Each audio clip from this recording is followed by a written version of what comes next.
Good morning, and welcome to another depraved version of Diatribes from the Voice of Doom. Now here's your depressed and deflated and degenerate host, Voice of Doom.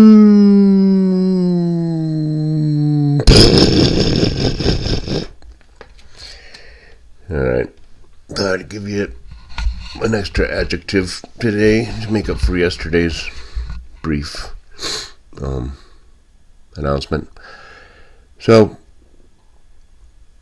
I'll just discuss recent events a bit more dispassionately, a bit more reacting to reactions, basically. Now we know the lefties are going to chortle and be openly hostile and even say that, the same thing that the right people would say about their side is it's okay if someone's evil, they need to be eradicated.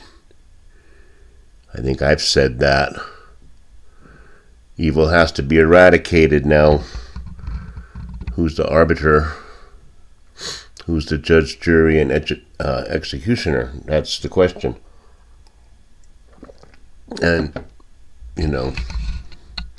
how do you decide? I put my faith in cause and effect, and that's where I stand, and I probably won't change my mind. If not this lifetime, then the next. As far as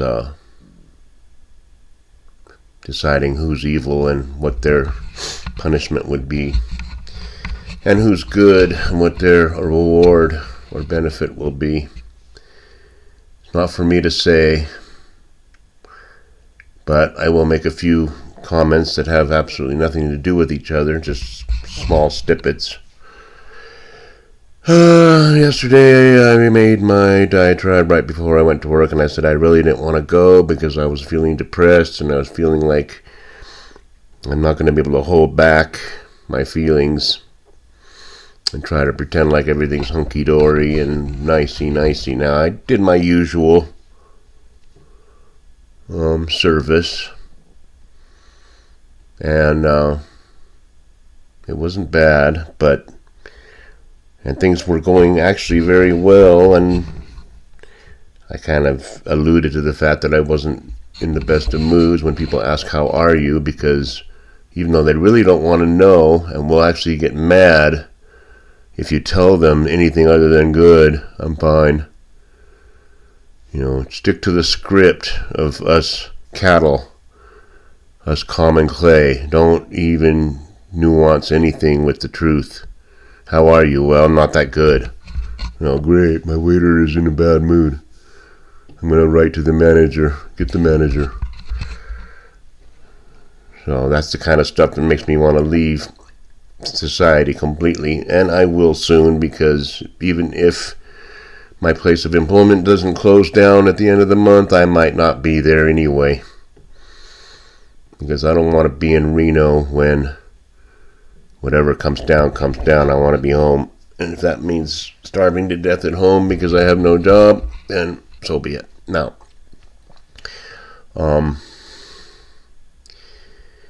so I was waiting on just to go on with the story. Everything started going wrong after a while because the universal forces, the evil ones, and the good ones are vying with each other to try to irritate the living crap out of me. As if the universe has nothing better to do than to torment me with, I'm going to pay with my phone and you have to go and scan the barcode. And every time I take the phone up, it goes blank, so I have to take it back and have her turn it on again. And then I can't figure it out, so I finally say, she comes up and says, then 3 people want separate checks and put this on this check and this on that, and then it's like, yeah, I can do all that, but you're all coming at me at once, and things are starting to go bad. Then I go to another table and it's 2, mom and daughter, and I say, "Are you ready to order?" And it's like, "Yes." And it's like, I'll have the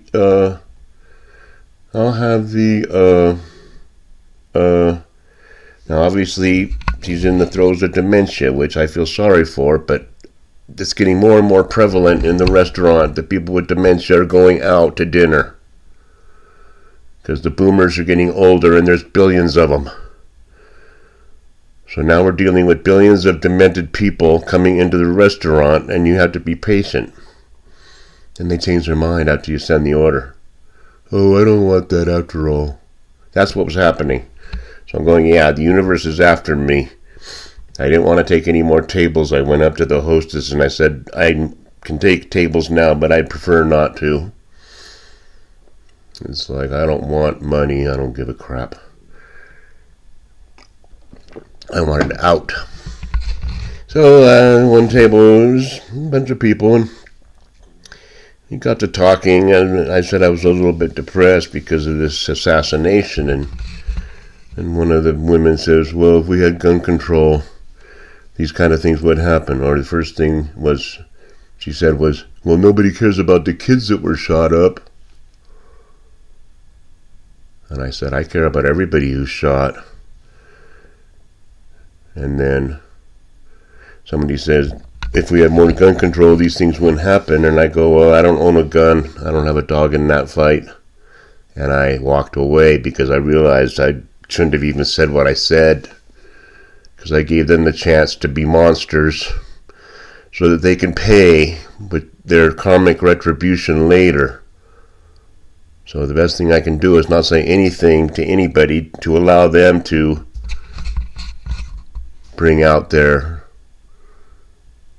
evil side, their devilish side, which they'll have to pay for. So I don't want to be a catalyst for that. It's too deep for most people to even understand. But not that my stalwart viewers don't understand it, but nobody else is watching this, so I guess you guys do understand. I don't want to give them a chance to be jerks. Plus, well, I'm more patient than I used to be. There would have been a time where I would have cussed them out and told them they're a bunch of left-wing wokester idiot monsters who know nothing about how gun control is not a solution to anything. We already have gun control. It doesn't work. You don't follow the law. Criminals still have guns. They don't want the common clay to have guns because they want them to be shot if possible. They can be, if people can get shot one by one, they won't have to worry about unleashing anything. But that was how work was. I knew it would be bad, and then I went to the casino and lost. And I told the bartender, I don't even care, because I don't think society is going to be functioning in 2 weeks, 3 weeks, so I'm going to spend money now. I'm going to really be pissed if I have a bunch of money in the bank and the economy collapses. I'd rather spend it, enjoy it, maybe make some, and spend that. But let's get to the assassination. These pundits, man. I don't know if they're real. I guess they're real. They're not AI. I don't think an AI wouldn't be that stupid, but the right-wing pundits or whatever, they won't say I'm not right-wing. They're conservative. And they're saying the same thing. Two things that I think are just totally wrong and can't be right.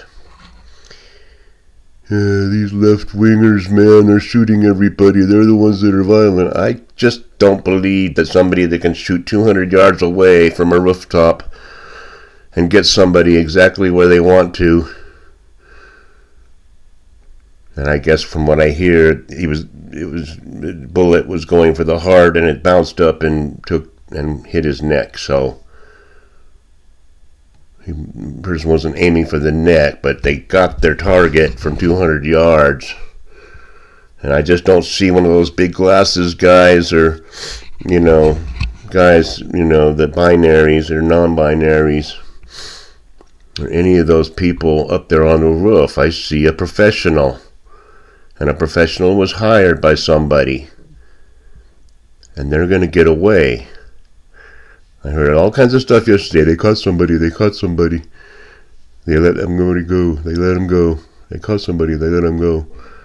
All right. That's what happens with these kind of high-profile assassinations, is it's going to be muddled, and conspiracy theories will abound, and they already are.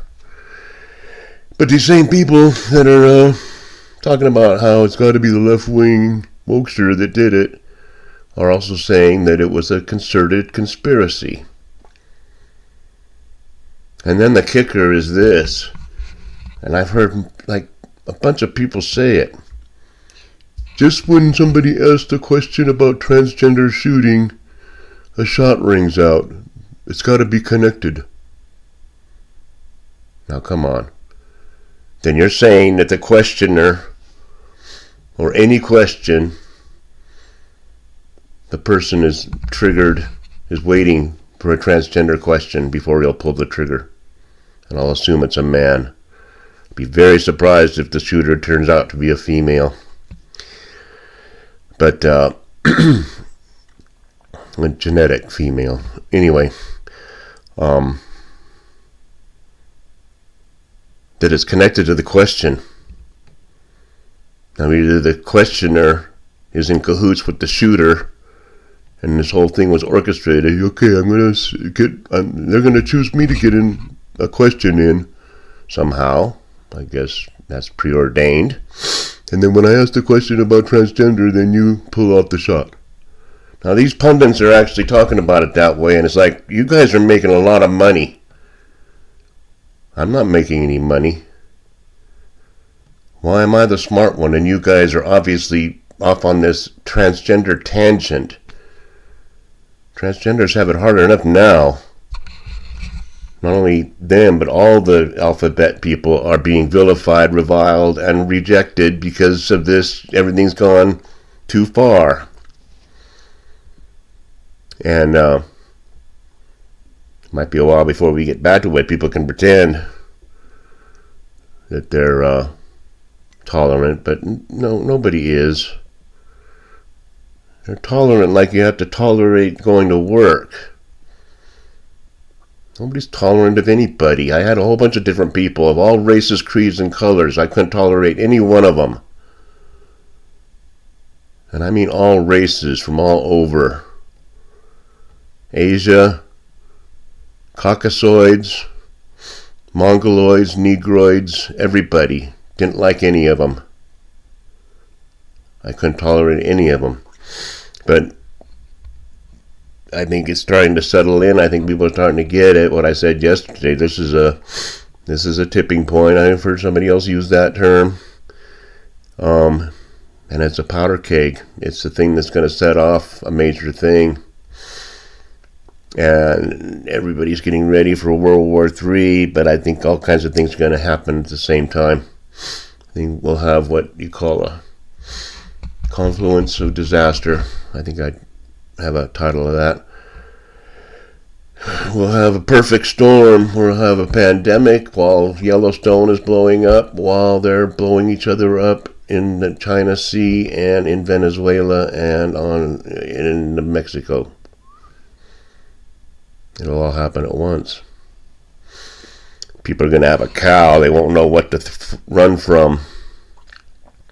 Do I run from the war? Do I run from the pandemic? Nobody will want to see their neighbor because they'll be afraid.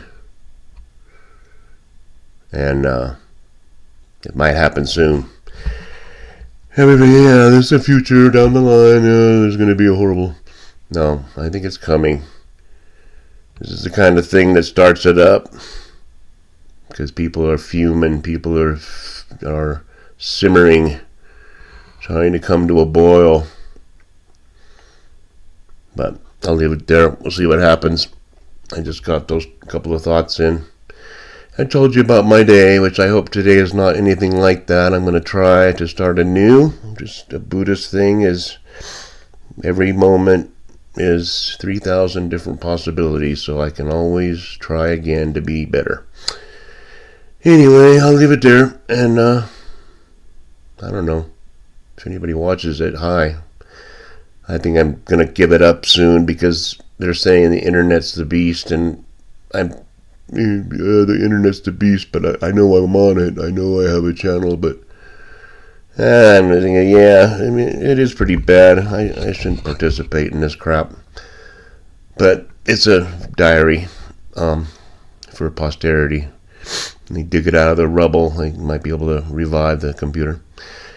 Anyway, I'll talk to you later. Bye.